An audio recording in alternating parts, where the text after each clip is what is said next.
I personally think we would have got a lot more if we had decided to sell this apartment. I purchased this one-bedroom apartment in West Hampstead for £303,000. The plaster on the ceiling was falling off. The kitchen was really old and needed updating. The bathroom had the bath panel falling off. The rest of the flat was fairly tired and dated and looked like it needed a rewire, new flooring and painting and decorating throughout. What really attracted me to this apartment was the floor plan. I thought I could convert the kitchen into a bedroom and create an open plan kitchen diner.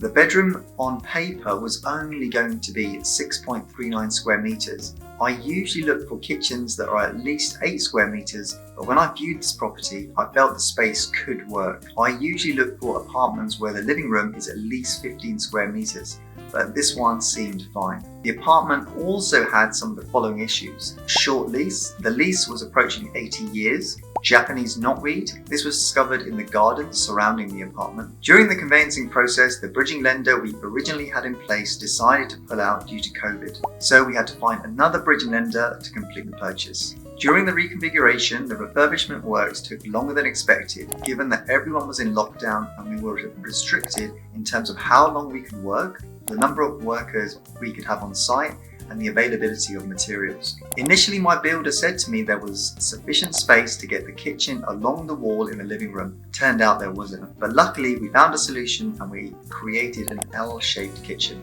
We used an interior designer to make sure we were using the space in the best possible way we could. We looked at the colour palettes and furniture selection as well as the lighting. We received a £450,000 valuation 6 months after ownership, and this was after the refurbishment was complete. Because this was a remortgage onto a buy-to-let, I felt the £450,000 valuation was conservative. I personally think we would have got a lot more if we had decided to sell this apartment. Therefore, I could have made a lot more than just £60,000. I used the B4R model to buy, reconfigure, refurbish, rent and refinance all the apartments we purchased in London and even outside. I like the idea of using creative solutions so that on average I end up buying 3 times the number of apartments compared to the traditional way of investing. I love investing in property, and the reason I decided to hold on to this one was for the following reasons. Cash flow. Cash is king. On a monthly basis, the rental income will cover the mortgage payments, leaving me with some cash each month. As I add to my portfolio over time, this will only increase my monthly cash flow. Capital appreciation. They say property prices tend to double every 10 years. I would say sooner than that in London.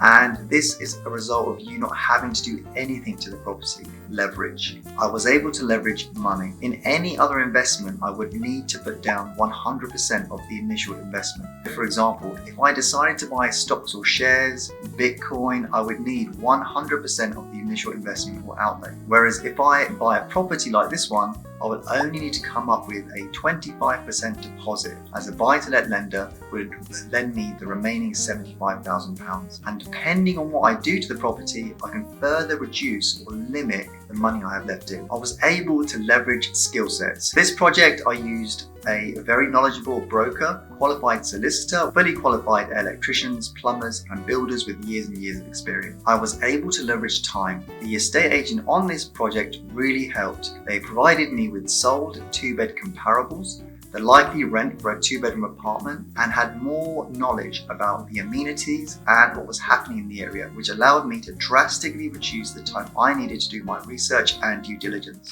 I saw this quote about success which really fitted well with this project. It's not about what you know, but who you know. Builders, brokers, solicitors and estate agents can be worth their weight in gold. I will never know more than them individually or combined unless I train to be one of them. My role is to spot potential and realise that potential with as much help as possible from the experts.